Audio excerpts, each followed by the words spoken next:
Amada Iglesia, les saludo en el amor de nuestro Señor Cristo Jesús. Paz a todos ustedes. Les ruego que ocupen su lugar, por favor.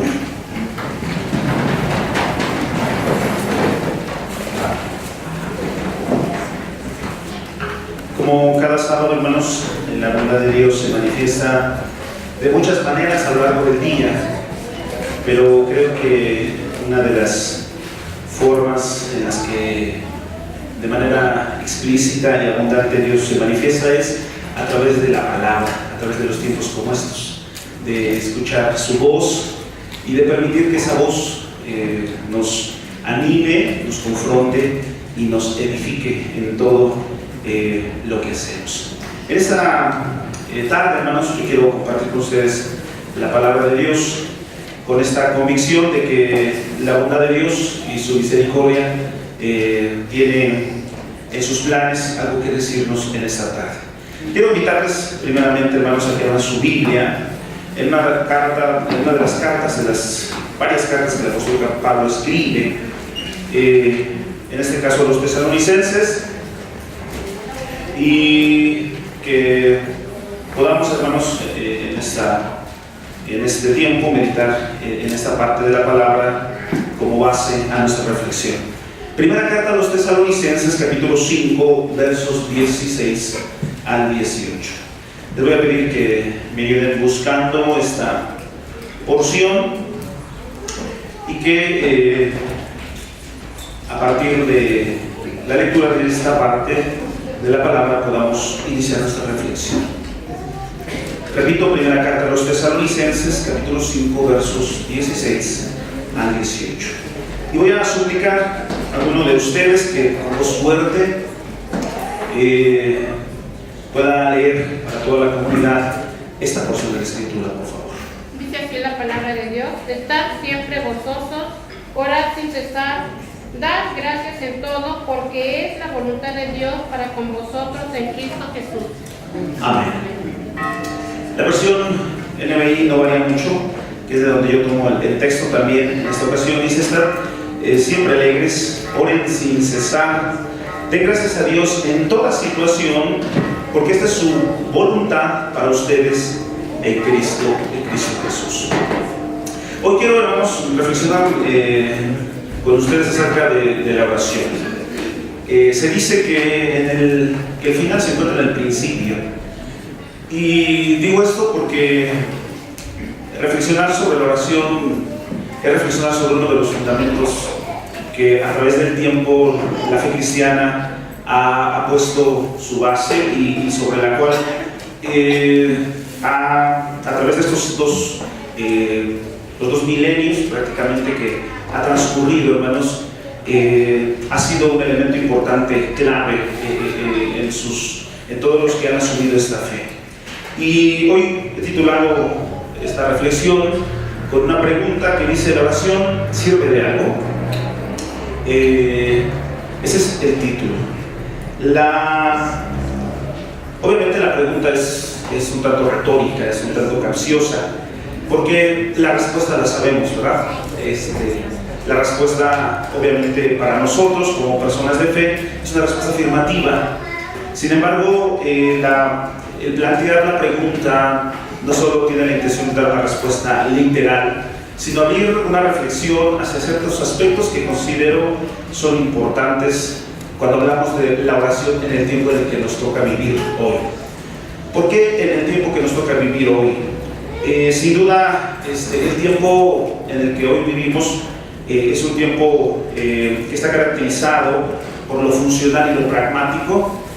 Y hablar de la oración o reflexionar o manejar este mensaje de la oración muchas veces nos puede costar, nos es difícil precisamente por esta realidad en la que estamos envueltos.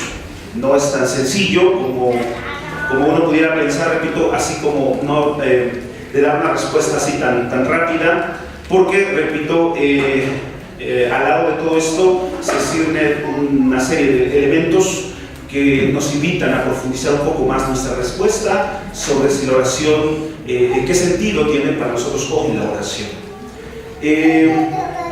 A lo largo de estos días, o mejor dicho, de estos meses, no días, sino de estos meses, como iglesia hemos ido experimentando muchas situaciones a raíz de la oración, y esto es lo que me lleva a reflexionar hoy en ella. El texto bíblico que nosotros acabamos de leer, que es un texto que el apóstol Pablo escribe a los hermanos de Tesalónica, repito, nos invita también a repensar este lugar protagonista que la oración debiera tener en nosotros, en nuestra vida cotidiana. Sin embargo, repito, junto a lo que he comentado, para nosotros se vuelve un doble desafío, porque entendemos que la oración no solo se tiene que practicar, sino que en medio de la realidad que nos toca vivir tenemos que también practicarla, pero también buscar un sentido que pueda ser más allá del simple ejercicio de repetir palabras. Tenemos que, en este mundo y contra estas realidades, repito, buscar que la oración para nosotros, por un lado, sea un ejercicio asiduo, un ejercicio constante, continuo, pero por el otro, que ese ejercicio no se vuelva en una mera acción sin sentido, vacía, sino que tenga para nosotros personalmente y comunitariamente una práctica más explícita y una práctica más concreta. Por eso, repito, el texto bíblico, al leerlo, cuando Pablo les dice a los hermanos de Tesalónica que deben estar orando sin cesar, la pregunta que nos debemos hacer es, bueno, ¿qué sentido estar orando? ¿Qué sentido tiene estar orando sin cesar? ¿Y en qué implicaciones podría tener para nosotros hoy una acción de este tipo? Y bueno, partimos de algunos aspectos que tenemos ya por sentados. ¿Cómo qué aspectos? Sabemos que, por ejemplo, la oración es parte vital de la experiencia de todo cristiano. Eso entendemos que es algo necesario que tiene que ser. También creemos que la oración es un medio que muchas veces Dios utiliza para construir nuestra fe. Es un tiempo donde Dios lo utiliza, repito, y lleva a cabo por medio de él, pues, el crecimiento de nuestra fe. También eso lo sabemos. Sabemos también, por ejemplo, que el orar, lo que hace, una de las cosas que también hace es alimentar nuestra relación con Dios, y que a través de la oración se fortalece o no nuestra relación con nuestro Dios. Todos estos elementos sabemos que nos conducen a conocerlo más. O sea, todo esto que he citado y que lo tenemos por sentado acerca de la oración, sabemos que nos acercan más a Dios, que nos ayudan a conocerlo más, a saber cómo se mueve Él, cómo opera Él, y cómo de alguna manera podemos conocer más y más su poder en nuestras vidas y en todo lo que hacemos. Entonces, esto, repito, nosotros lo tomamos como algo por sentado, y sabemos que todo esto es un ejercicio, o que para nosotros, cuando hablamos de la oración, esto lo damos como que es así. Pero también, aunado a esto que ya tenemos como sabido acerca de la oración, podemos ver, y haciendo así un pequeño recorrido, que la oración siempre ha sido un elemento constante en la práctica de la vida del cristiano. Basta con citar algunos ejemplos para ver cómo la oración ha sido, repito, un elemento muy propio de la liturgia cristiana. Si nosotros nos remontamos en aquel personaje que se funda nuestra fe, que es Cristo Jesús, sabemos que pues que Él, en su trabajo, en su caminar, siempre la oración fue un elemento esencial. Era una forma en la que Él podía conocer la voluntad de Dios, en la que Él podía estar en comunión con el Padre. Era un elemento en el que Él constantemente recurría a Él en los momentos difíciles, en los momentos de dificultad. Vemos siempre a Jesús acercándose a Dios a través de la oración. Jesús ora en el tiempo de la tentación, Jesús ora cuando es bautizado, Jesús ora en cada uno de los procesos importantes de su vida y de su ministerio. Jesús está orando, Jesús está llevando esta práctica de la oración. La iglesia, que son los primeros creyentes, ¿verdad?, según la referencia que nos da el libro de Hechos, Dice en el capítulo 42, versículo 42, que la iglesia perseveraba en la doctrina de los apóstoles, en la comunión unos con otros, en el partimiento del pan y en las oraciones. Vemos una vez más este elemento en la iglesia primitiva, no solo en Jesús como, repito, el fundador o en quien se funda nuestra fe, nuestra religión, sino que en la iglesia primitiva, entre los primeros creyentes, según Hechos, vemos que la oración es un elemento constante, sigue siendo un elemento importante, no ha dejado de ser una piedra básica, una piedra angular en este ejercicio, en esta vida como creyentes. Si avanzamos un poco más adelante, vamos a encontrar aquella época que se conoce en la historia del cristianismo como la época de los padres de la iglesia. Vamos a encontrar a un personaje que se llama Juan Crisóstomo, uno de los mejores predicadores de esa época, del siglo IV y V. Él dice en una de sus predicaciones, dice: la oración no es el efecto de una actitud exterior, sino que precede del corazón. No se reduce a unas horas o momentos determinados, sino que está en continua actividad, lo mismo de día que de noche. No hay que contentarse con orientar a Dios el pensamiento cuando se dedica exclusivamente a la oración, sino que, aun cuando se encuentra absorbida por otras preocupaciones, hay que sembrarlas del deseo y recuerdo de Dios. Esto decía, repito, este personaje, Juan Crisóstomo, que se ubica como en el siglo IV, hermanos, hablaba sobre la oración. Posteriormente, en la Edad Media, la oración se hizo una práctica también muy constante y muy común. Quizá los más representantes de esta época, hermanos, son, o lo vemos en las vidas y las personas de los monjes de esa época, que fue así como ciertos grupos o muchos grupos que se fueron haciendo cada vez más hacia adentro, con la finalidad precisamente de mantener cierta pureza de la fe desde esa perspectiva. Ellos, por ejemplo, la práctica de la oración era tan constante que se sabe que dentro de su rutina ellos oraban, la primera oración que tenían era a las 2 de la mañana, y de ahí cada 2 horas eran tiempos de oración.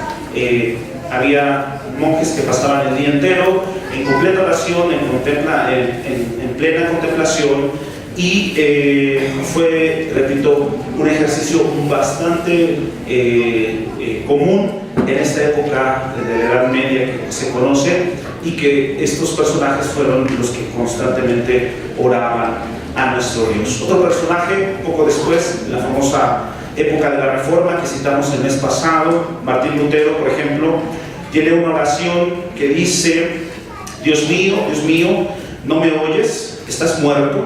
No estás muerto, mas te escondes. Dios mío, ¿dónde estás? Ven, yo sé que me has escogido para esta obra. Levántate pues y ayúdame. Por amor de tu amado Hijo Jesucristo, que es mi defensor, mi escudo, mi fortaleza, ponte de mi lado. Estoy listo, dispuesto a ofrecer mi vida, tan obediente como un cordero en testimonio de la verdad. Aun cuando el mundo estuviera lleno de diablos, aunque mi cuerpo fuera descoyuntado en el potro, despedazado y reducido a cenizas, mi alma es tuya. Tu Sagrada Escritura me lo dice. Amén. Dios mío, ampárame. Amén. Esta es una oración, repito, que refleja la ferviente práctica de este monje agustino en esa época, y sin duda de muchos otros líderes que hicieron posible este acontecimiento. Y vemos, repito, hermanos, la pertinencia de la oración constante en este tiempo y hasta el día de hoy. Estos son, solo por citar algunos ejemplos de lo que la oración ha sido a través del tiempo, de lo que sabemos nosotros sobre la oración, y cómo esto nos permite entender que de época en época, hermanos, la oración tiene mucho que aportar, tiene algo que aportar en su respectivo momento y en su respectiva necesidad. La oración cumple una función muy especial. Y sin duda hoy, hermanos, que vivimos, repito, la realidad que nos toca a nosotros, la oración tiene algo que aportarnos hoy. y que por eso, reflexionando en esto, es a lo que quiero invitar a que nosotros nos volvamos personas de oración. Quiero mencionar algunas cosas de las que hoy, lo que hoy la oración puede aportar a nuestro tiempo, en el tiempo en el que vivimos. Repito, hemos hecho un pequeño, muy pequeño recorrido en estos años de la fe cristiana y de cómo la oración ha sido constante y ha sido un elemento importante. Y cómo, repito, sin duda en cada época aportó, hermanos, elementos importantes a los que la practicaron. Y que hoy, repito, también tiene algo que compartirnos y también tiene cosas que para nosotros, más allá, repito, de un ejercicio rutinario o de un ejercicio de repetición, la oración nos puede ayudar. La oración puede aportar a nuestro tiempo en el que nosotros nos ha tocado vivir. Lo primero que creo, hermanos, que la oración puede aportar a nuestro tiempo hoy tiene que ver con el hecho de que la oración nos permite, hermanos, tener un tiempo de sosiego y de paz. Nuestra directora es algo muy especial que sin duda yo asumo y entiendo que es algo que Dios va preparando para la reflexión, y era algo referente a esto. Vivimos en un tiempo, hermanos, donde la característica es la aceleración. Hay un escritor de ensayos que se llama Luciano Concheiro, que apenas el año pasado ganó un concurso que se llama el concurso Anagrama, sobre un ensayo que él publicó y que precisamente el ensayo lleva el título de Contra el Tiempo, y en él expresa algo muy interesante. En su ensayo habla precisamente sobre que la aceleración es una característica de nuestro tiempo, y él dice: si me viera obligado a señalar un rasgo que describiera la época actual en su totalidad, no lo dudaría un segundo, elegiría la aceleración. Este fenómeno explica en buena medida cómo funciona hoy en día la economía, la política, las redes sociales, nuestros cuerpos y nuestra psique. Hay una relación, hermanos, según este planteamiento y bueno, según otras cosas, entre la vida, hermanos, o la aceleración de la vida y nuestro sistema en el que estamos. Y es muy interesante reflexionar en ellos y ver cómo nos movemos en un ambiente así. Por citar algunas cosas, por ejemplo, vivimos en un sistema donde las cosas se producen para ser desechadas, lo que se conoce como la cultura de lo desechable. Se produce cada vez más y en menor tiempo. Se produce para que se compre más y más rápido los productos se fabriquen. Y por eso es necesario generar una hiperaceleración. Los productos por eso duran menos, porque la intención es de que las cosas se usen, se desechen, se tiren y se vuelva a comprar. Incluso el sistema mismo, el sistema capitalista en el que estamos, tiene esta lógica, la lógica de la aceleración, la plusvalía que se logra cuando el capital da vueltas. Entre más rápido dé vueltas el capital, el dinero, pero podríamos llamarlo también, es mayor la ganancia. Si un capital tarda un mes en obtener una ganancia determinada, según Carlos Marx, el capitalista, el dueño del capital, va a buscar, y el sistema, que esa ganancia se dé no en un mes, sino en 15 días, y después en 7 días. Y la idea es que en el sistema, y hoy como estamos en este nivel del capitalismo, es así. Todo se hace y para vivir las cosas desechables, todo se produce. Alguien decía que hay lámparas que podrían durar, no sé, 5, 10.000, 15.000 o más horas, ¿verdad? Pero hacen lámparas que solo duran 1.000 horas. ¿Por qué? Porque es necesario que eso se deseche y que se vuelva a consumir.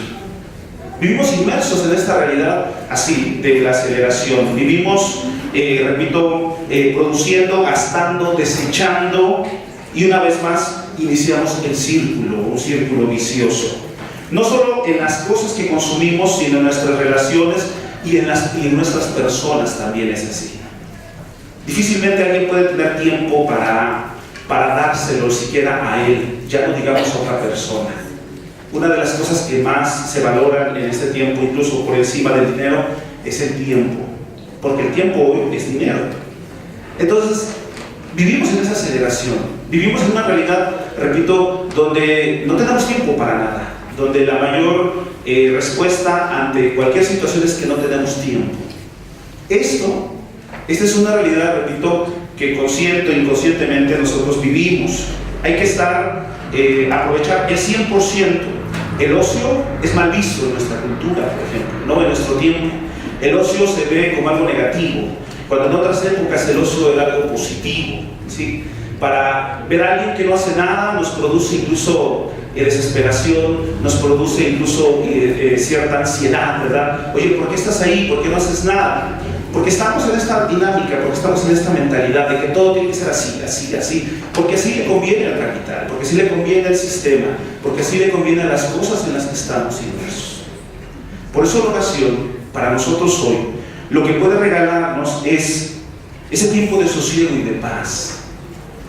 Es frenar esa tendencia, frenar esa forma en la que vamos, que lo único que genera es desgaste en nuestra salud, desgaste en nuestras relaciones, porque no tenemos tiempo para nadie, y lo único que nos está generando en esta dinámica es una realidad de enfermedad, de insatisfacción, porque nunca es suficiente, porque siempre vivimos deseando lo que ha de venir, lo que ha de venir, lo que ha de venir, porque estamos en esta lógica de caminar de esta manera.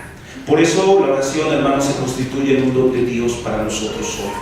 Porque en la oración no hacemos nada. Porque la oración se vuelve un tiempo que, visto desde esta dinámica, es un tiempo ocioso, es un tiempo sin hacer nada. Pero es justamente esa su virtud, ser un tiempo donde nuestros ritmos, donde nuestras condiciones se hacen un alto, donde podemos, sea el tiempo que fuera, hacer un tiempo, repito, un alto y decir: la vida no es así. La vida no tiene que ir en esta dinámica tan acelerada y tan compleja en la que nosotros y el sistema estamos. Entonces, la oración se constituye precisamente en una forma de ir contra el tiempo, hermanos. Incluso parte de esta propuesta, repito, desde la parte secular, llamémoslo así, de este personaje, y de algunos otros escritores que hablan sobre, hay otro libro que se llama La eternidad del instante. Su propuesta es esa: cómo romper con esta dinámica, que para ellos es una dinámica de muerte, y que sin duda lo es. ¿Cómo se puede romper? Haciendo altos, siendo capaces de frenar esa realidad. ¿Cómo se puede hacer? Teniendo tiempos así. Para nosotros, en la oración es el espacio donde nosotros podemos decir a las cosas, al ritmo y a la vida: detente. Pero no es un tiempo, incluso en este sentido, de ocio en el sentido negativo. Es un tiempo donde nos conectamos con Dios. Es un tiempo donde la vida cobra sentido. Entonces, ese tiempo, ese espacio de oración, es un espacio donde se redime el tiempo. No se malgasta el tiempo, sino que se redime, porque para lo que lo ocupamos es precisamente para darle un valor que en el mundo no tiene. Esta es, quizá, repito, de las cosas más importantes que la oración puede darnos para nosotros hoy. Hoy que vivimos, repito, tan acelerados, hermanos. Hoy que no tenemos tiempo para nada, para nadie, ni para nosotros. Entonces, la oración es una oportunidad para nosotros para redimir nuestro tiempo. También para permitir, hermanos, que lo temporal y lo material quede en un segundo término, y permitir que lo divino y lo espiritual tome la relevancia que debe tener en nuestra vida y en este mundo. Después, entonces, la oración, un don de Dios para nuestra vida agitada y convulsa de esta época. Hay algo más que la oración hace por nosotros, hermanos, en nuestro tiempo. Lo segundo que la oración, creo, hermanos, que aporta en nuestro tiempo hoy a nosotros, cuando vivimos una vida de oración, es precisamente la oportunidad de evocar, hermanos, o de recordar. Para la tradición hebrea del Antiguo Testamento, la memoria es un elemento indispensable. El recordar, el tener la oportunidad de evocar las cosas, es precisamente, hermanos, una de las cosas constantes en el Antiguo Testamento. Basta con recordar, por ejemplo, los preceptos de Dios cuando dice: y acuérdate que fuiste esclavo de la tierra de Egipto y que el Señor tu Dios te sacó de allí con mano fuerte y brazo extendido. Por lo tanto, el Señor tu Dios te ha ordenado que guardes el día de reposo. También nos invita, por ejemplo, a tener en la memoria los mandamientos y preceptos de Dios frescos y presentes en las nuevas generaciones. Y estas palabras dice que yo te mando hoy, estarán sobre tu corazón, y las repetirás a tus hijos y hablarás de ellas estando en tu casa y andando por el camino y al acostarte y cuando te levantes. ¿Por qué es tan importante esta parte y en qué sentido el evocar, el recordar es importante? La única manera en la que podamos, hermanos, estar más en comunión con Dios es tener muy presente lo que Dios ha hecho a lo largo de nuestra historia. Israel, o el pueblo de Israel, es un pueblo de la memoria, es un pueblo que evoca a la memoria. Nosotros somos un pueblo que no tenemos memoria. ¿Por qué? Porque así le conviene la realidad en la que vivimos. Una de las formas, hermanos, de alienar que nuestro sistema tiene es precisamente, hermanos, que las personas no tengan memoria. Y creo que después de la celebración, el olvido es una de las condiciones en las que se va este sistema, ya no digamos el gobierno, para individualizar. El no recordar nos individualiza y además es más fácil que nos manipulen. Ocupar el cuerpo y vaciar el espíritu es la estrategia habitual del explotador. ¿Cómo se vacía el espíritu? Vaciando primero la memoria.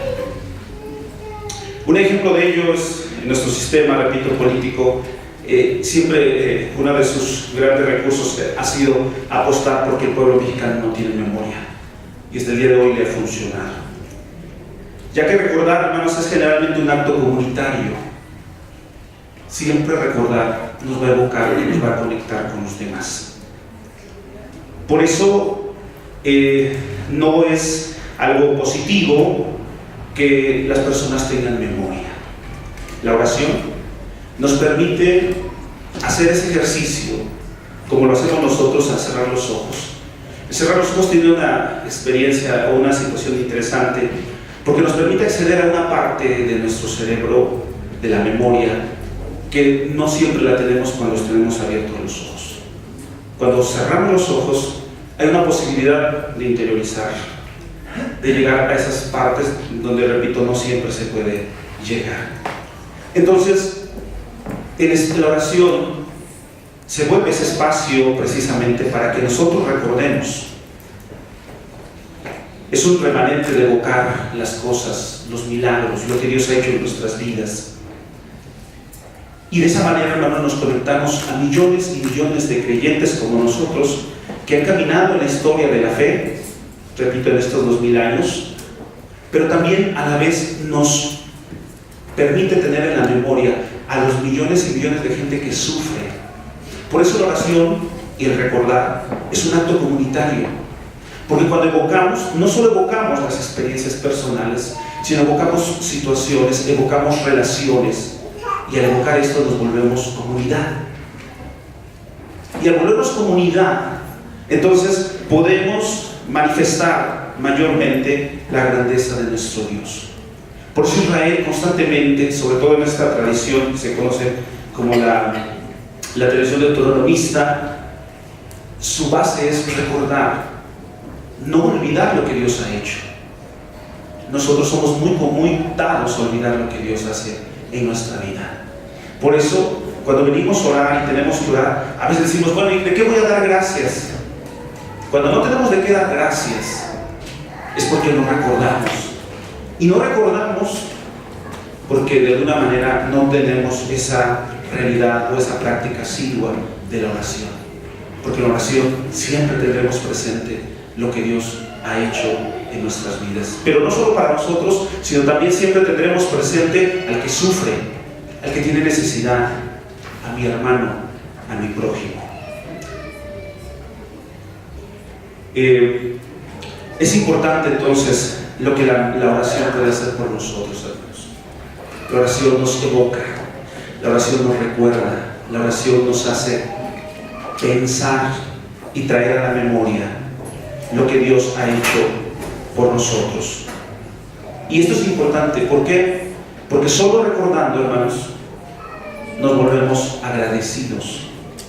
Y solo siendo agradecidos, esa es la actitud indispensable cuando estamos ante la presencia de Dios. Una tercera cosa, hermanos, que la oración hace por nosotros, o que produce en nosotros, tiene que ver, hermanos, con la posibilidad de hacernos conscientes de nuestra vulnerabilidad y fragilidad, transformando esto, hermanos, como oportunidad de trascender lo físico por medio de nuestra necesidad y de nuestra condición finita. El apóstol Pablo dice, y me ha dicho, bástate mi gracia, porque mi poder se perfecciona en la debilidad. Por tanto, de buena gana me gloriaré más bien en mis debilidades, para que repose sobre mí el poder de Cristo Jesús. Dios usa nuestra fragilidad para llevar a cabo planes en el mundo. Ejemplo de estos hay muchos en la Biblia. La mayoría de los personajes a los que admiramos como hombres de fe y que en el texto de Hebreos se mencionan como los grandes hombres de la fe, fueron hombres que hicieron grandes cosas no a partir de su fuerza, no a partir de su capacidad, sino a partir de su debilidad.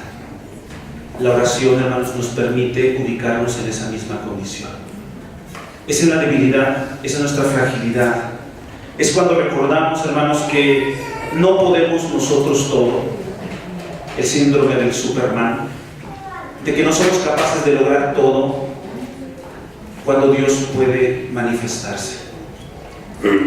La imposibilidad de que Dios obre en nuestras vidas no radica en Él, sino radica muchas veces en que nosotros nos sentimos tan autosuficientes, tan poderosos, que no lo necesitamos. Es ahí cuando entonces imposibilitamos, hermanos, en gran manera que Dios obre en nosotros. La oración nos permite recordar esta condición. Oramos, si bien para estar comunicados con Dios y en esa relación íntima, pero oramos también porque es natural en ella manifestarle a Dios nuestra necesidad. Y nuestra necesidad es la fuerza que Dios usa y es la forma en la que Dios se manifiesta para que entonces Él pueda obrar. Y es precisamente esto, hermanos, repito, que en nuestra sociedad también no es nada aceptable. No es extraño, por ejemplo, que en nuestra sociedad personas después de los 35 años sea difícil encontrar un trabajo. Porque lo que busca la sociedad es precisamente lo fuerte, lo estable, lo capaz, ¿verdad? Todo lo que entra en esta lógica de ser útil y fuerte, entonces sirve. Todo lo demás que no entra en esta lógica se desecha, atentando contra el principio universal, hermanos, del valor intrínseco de la integridad y de la dignidad de los seres humanos. Y cuando se entra en esta lógica, se reduce a una utilización vulgar, donde la persona vale por lo que hace y no por lo que es. Por eso la oración es un espacio donde reconocemos nuestra vulnerabilidad, pero sin miedo a que nos digan no eres valioso, sin miedo a que nos digan no sirves. En la oración reconocemos nuestra vulnerabilidad, nuestra fragilidad, con la enorme bendición de que aquel que nos recibe en esa vulnerabilidad y en esa fragilidad va a hacer grandes cosas con esa realidad con la que le estamos entregando. Sabiendo que Él no nos mira por lo que podemos hacer, ni valemos por lo que podemos hacer, sino Él nos mira por lo que somos. Y que es precisamente saber que pocas cosas podemos hacer realmente por nosotros mismos, y sí muchas, si estamos con Él. La oración, hermanos, nos deja a nosotros entonces esa posibilidad de recordar que la oración me trae a la memoria, me recuerda que lo importante de la vida, lo que sostiene la existencia, lo vital, no depende de mí. Algunas otras cosas sí, pero lo que realmente sostiene mi existencia no está en mis manos, sino solamente en las manos de Dios. Y saberlo así, hermanos, de alguna manera también nos permite liberarnos de una carga que el sistema nos ha, o la realidad en la que vivimos nos ha puesto, de creer que en nuestras manos está nuestra vida, que en nuestras manos está el sostén, que en nuestras manos depende si vivimos de una manera o no. La oración nos recuerda y dice, no es así. Eso no está en tus manos. En tus manos está trabajar, en tus manos está buscar lo necesario, pero lo demás no está en tus manos. Dependes de Dios. Pero muchas veces nos da miedo depender de Dios, porque es más fácil depender de nosotros mismos. Es más seguro depender de nosotros.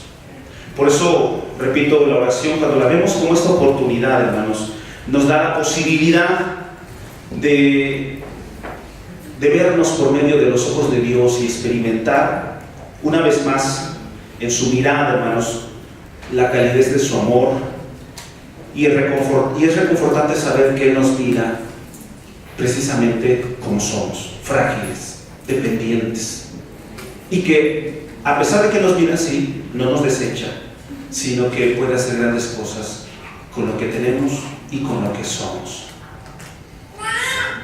Por eso mirar la oración así se vuelve tan anhelable, o se debiera ser para nosotros tan deseable el tiempo de oración, porque es ahí cuando realmente entonces somos nosotros, y es donde recibimos el valor que somos realmente, un valor que la sociedad no reconoce y que obviamente no nos va a dar.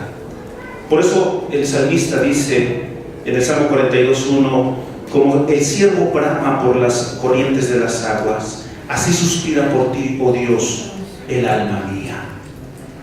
Porque sin duda, cuando la oración se vuelve una experiencia de este tipo y produce esto en nuestros corazones, en nuestras vidas, cada momento que tengamos oportunidad va a ser una oportunidad maravillosa para regresar delante de Dios a esa condición. Así es que la vida no radica, hermanos, entonces en la grandeza que podamos mostrar en el ejercicio de la vida cotidiana.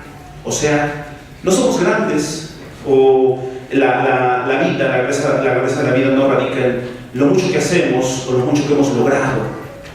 Porque pensar así es pensar bajo esta lógica del sistema de ¿qué haces? ¿Qué sabes? ¿Cuánto vales? La grandeza de la vida radica, hermanos, en la forma de asumir nuestra fragilidad en el momento que nos presentamos delante de Dios en oración. Cuando somos capaces de ser frágiles y vulnerables ante Dios, entonces somos grandes delante de Dios.